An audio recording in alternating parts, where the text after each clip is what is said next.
One Piece chapter 1174 is out, titled The Strongest in the World. I hope you've read it, because I will be going over it now. Alright, we start off where we left off with the last chapter, with Summers. Okay, Summers didn't fall with the creature, no. He is still on his vine snake, his giant snake made out of thorns and vines and stuff. He's still on top of there. And he's looking at the hole and it's like, damn, well, this takes a blow to the plan. It's like, we can't, the kids are gonna keep walking and they're gonna walk off the cliff there. This is bad. So he tries to contact Gonko. And it's like, hey Gonko, you need to stop the arrow for a bit. But Gonko doesn't respond, and instead Killingham responds like, yeah, it's no use, Gonko is right now possessed by Emu.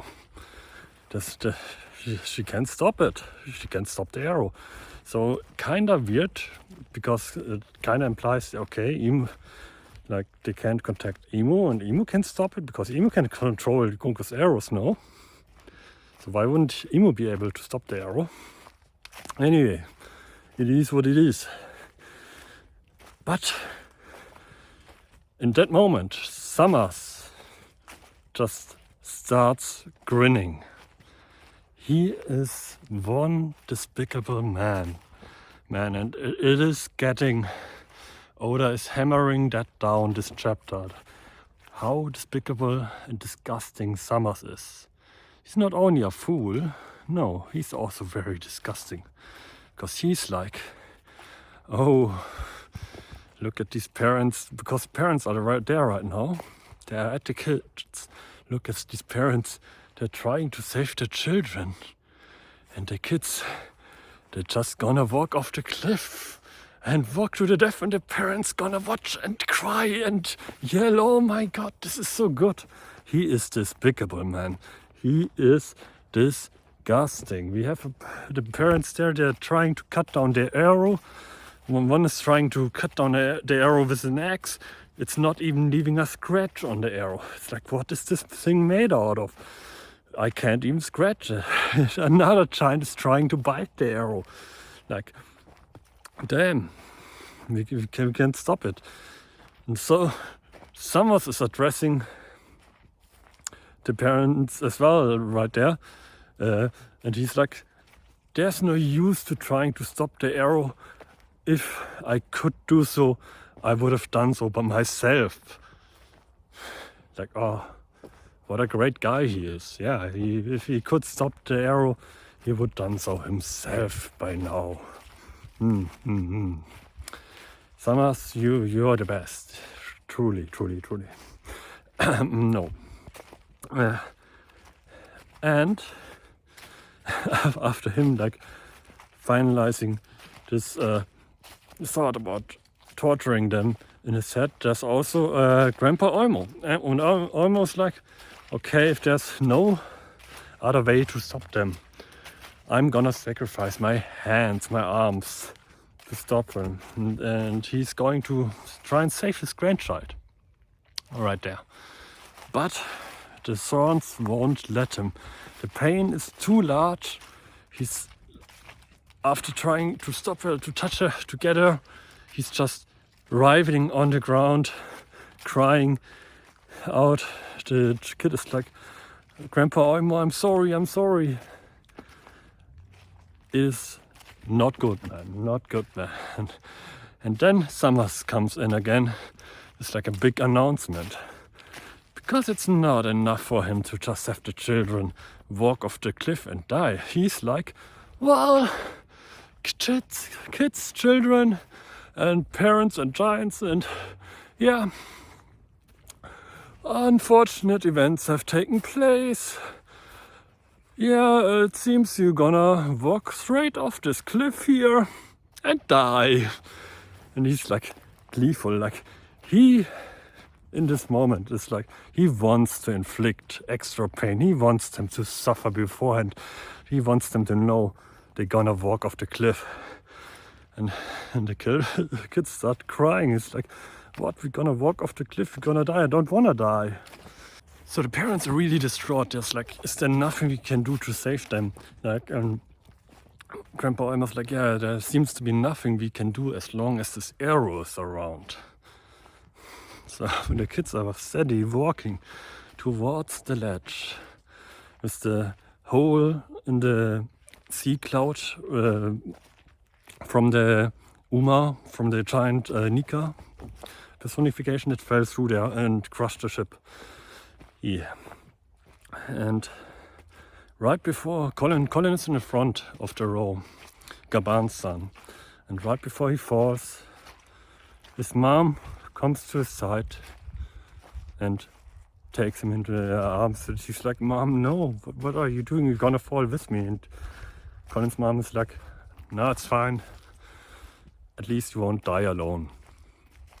And keep in mind, she's hugging him here. And while she's doing so, she's being impaled by Summer's thorns. Like her entire body is just a pincushion here. And she falls with Colin. And following are all the other parents coming to their children, doing the same. Opa Olmo. And right before that, we also had like a flashback of all the kids and them being like, and they're talking to each other, and it's like, oh, it's this divine punishment because we've not been good kids. And we have a bunch of flashbacks, like with Colin having taken away a toy from another kid, and he's like, yeah, I won it in a fair duel. And his mom telling him, no, like, strong people are supposed to protect people. We have another kid that didn't finish his food, and the mom's like, yeah, do you hate my cooking? And the kid's like, no, I just don't like carrots, man. And yeah, and another kid not doing their homework, just kid stuff. Like these are really like normal kids, really, and it's shown that to us. And they're like, oh, we've not been good kids, and the parents are like telling, yeah, Nika is like paying attention to like kids that are not good, and they're like, I don't want to die. I will be a good kid, man. And all the parents come and embrace them and tell them it's fine. The one mother embraces her son, and her son it's the one kid that said, the scariest thing I can imagine is my mom. And the son is like, I'm sorry, I said you were scary. The mom is like, it's fine that I'm scary. You're scary mom that is there to protect you. Like, I'm scary for you, and I'm here to protect you. And then we have the one kid, Joanna, and she doesn't have any parents anymore. But we also get a flashback for her. It's like, yeah, she's like, must be nice having parents like that. But we get a flashback for her with Angie. Angie's like, yeah, okay, we have like the school event where all the parents are gonna be present, but I can be there for you. Angie to Joanna's like, and Joanna's thinking back to that. It's like, oh, Miss Angie, and Angie appears right in that moment. Does the same for Joanna, embraces her and falls off the cliff with her, as if she was her mother, even though she's only her teacher, and like really a responsible adult. And at the very back of the row, we have Bjorn, the brother of Frodo, and he's thinking back to how he treated his brother. He like told him, like, don't come to my school, you're embarrassing. Like, it's embarrassing to have a nerd brother like you. And here we have Frodo coming up, running, grabbing his brother and embracing him and falling off the cliff with him, just like all the others. And imagine that would be end of chapter right now. Just the parents falling to death. Summer's laughing.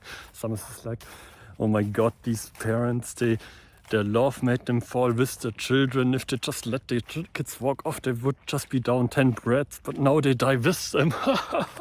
This is so hilarious. I'm feeling so great. Summers is despicable, man. Summers is...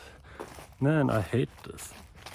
But we cut to Under the Clouds, to a very big black mass with Luffy's rubber body stretched over it, and the children plopping down and bouncing off Luffy's belly. He's stretched out to be like very big, like a trampoline, and he's like, hey guys, can you just fell on top of us, his back, and I call this my rubber rice cracker. He's like just laughing, but can you guys get off of me? You're kinda trampling all over me. And they're like all surprised Luffy, and it's like, what do you mean we're on his back? And here we have Loki in his devil fruit form. Fucking enormous. He is even bigger in his full devil fruit form than in his giant form, I would say so. Easily. Way bigger. I mean, these are other giants falling on top of him, and it looks like his back, he's like spikes on his back, and it looks like mountains compared to them. Loki is big in his devil fruit form. Big. So yeah, the kids and the parents are saved by falling on top of Luffy.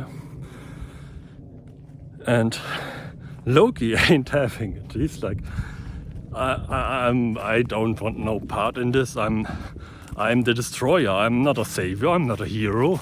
I'm the destroyer, man. I'm cool. I'm edgy. I'm not like that, man. Once we up, and he's like, once we up there, just get right off my back, so you don't interrupt my fight, like my battle. It's like you're not in my way, basically. He is really being like this kind of tsundere man, I must say. It's like, I'm not a savior. Much like Luffy often is like, yeah, I'm not a savior. I want my meat. I'm not a hero. I want my meat for myself. I'm a selfish person. I'm not a hero. But Loki is like that, but to an extreme. He's like, even someone implying like, hey, you saved us. He's like, no, I didn't. No, you must be wrong there. And cutting back to up top, some still laughing. But it starts to snow, and he's like, it's suddenly starts snowing. That's kind of weird, man. Why is it suddenly snowing?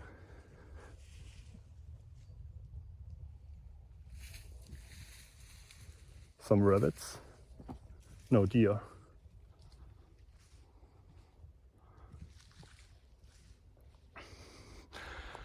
He's like, that's kind of weird. Why is it suddenly snowing? Like, okay, and then all of a sudden thunder starts going, and damn, and like the giants are like, the branches shifting, the trees moving. What is this? And we cut to Yarul, and he's like, and we can hear the sound effect in the background of the drums of liberation of Luffy's heartbeat. It's so loud, it's getting all the way to Yarul, and he starts to quote something. Like, this is in quotations. Yarul is quoting a text. And he's saying, on a curious day, where thunder and snow both flurry, a giant beast shall appear to blot out the skies. The drums of liberation will boom, and the sun god will appear. So this must be like from the Harley text, which is he is quoting basically. And we cut in the next panel, that this is also still being quoted by Yarul, to Loki's full devil fruit form. And he is ginormous. He is a ginormous black dragon, I would say it's safe to confirm Loki has the Nidhogg devil fruit. So from all the theories, I think it is the Nidhogg. Is it confirmed that it is the Nidhogg? No. But we have a panel with Loki's full form, and we have the Dream Nidhogg in that panel, very much right next to Loki as a comparison, or they're giving us the direct comparison. But not only is Loki maybe not confirmed the Nidhogg devil fruit user, but also I thought, so, this looks familiar. Yeah, you know the Harley text, which I think the quote is probably from the prophecy that Jarl just quoted. On the mural of the Harley text, we have a giant dragon that very much looks like the form of Loki. I think in the ancient days, in the first age, someone was using this devil fruit or was just this beast. I mean, devil fruits might be of like the sun god Nika, might be a real god, and it just became a devil fruit later on. Same with this Nidhogg, with this dragon, but whatever it is, might have been a real form at some point and a devil fruit later. We don't know that yet.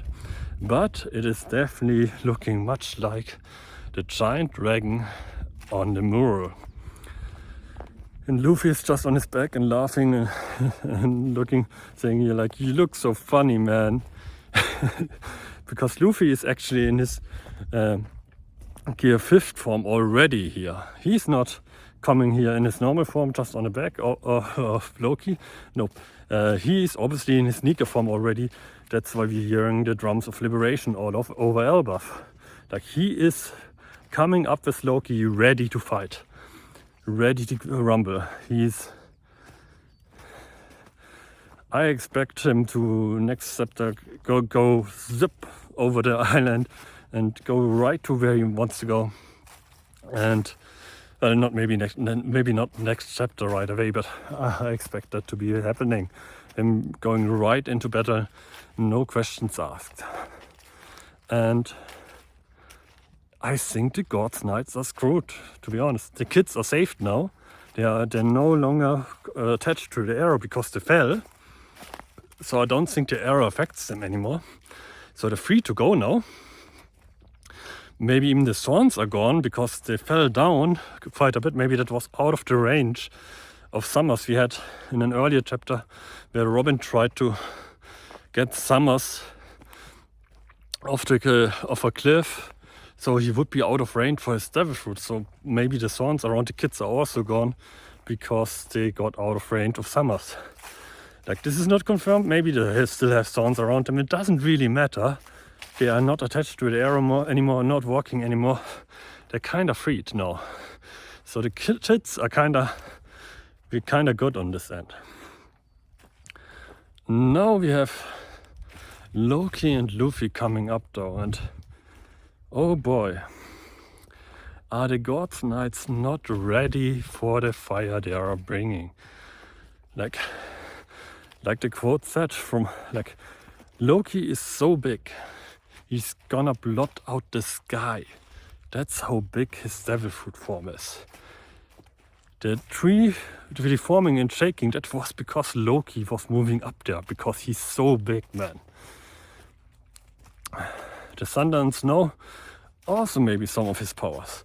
Like, we have seen him use thunder powers, we have seen him ice powers.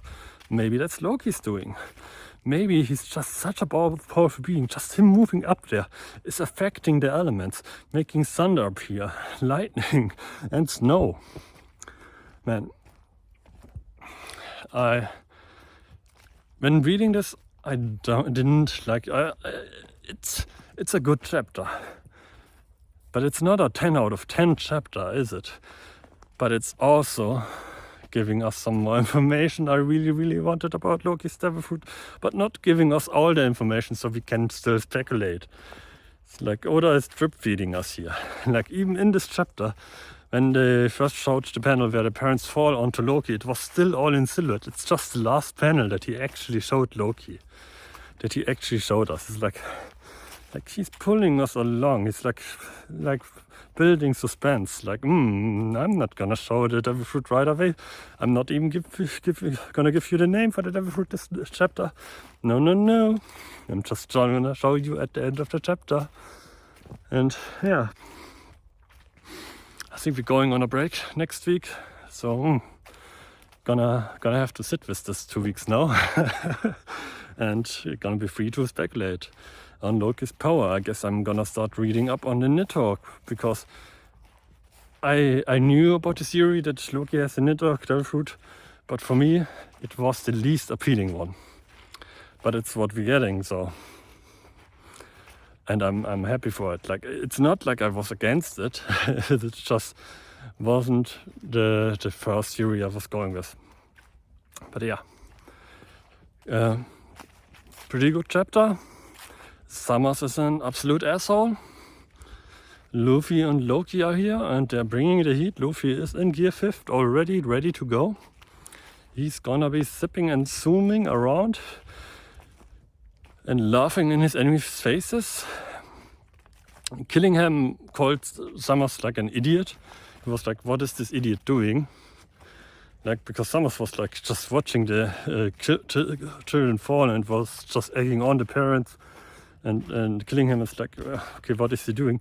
Summers was like, also like, oh, we can just get more kids later on. I forgot to mention this. Summers said, Imu's possessing Gunko right now, so we can't stop the arrow. So the kids falling technically is Imu's fault. So I can't be blamed for that. And he was like, okay, I'm just gonna enjoy this now because it's not my fault, it's Imu's fault and he can't blame me for it. Oh man, Summers, you are an idiot. If you think Lord Imu's gonna take blame for anything. Man. This is not gonna end well for Summers. And I don't want it to end well for him. I want him to get beaten the fuck up to a pulp, escape, and then get his real comeuppance by Imu-sama, to be honest. Like, one person that I want Lord Imu-sama to go after, because the Straw Hats ain't doing it. The Straw Hats ain't the killing type, except maybe Zoro a little bit. And I guess maybe Sanji now as well, if you like. My matchup was always Summers versus Sanji, because it would be nice to have Sanji fight someone who has thorns, so it's hard to hit him with his legs, you know. But yeah, after what Summers did to the kids and the parents and to Robin, man, he paid off. The Sanji matchup, I tell you, after what Summers did to Robin, impaling her and with his horns, man, you got something coming, Summers, I tell you. Sanji's wrath is coming. But yeah, that's the chapter. Gonna sit a bit about it. I guess we're gonna be theorizing about what this Nidhogg Devil Fruit does. Gonna read up on it, and I see you the coming week.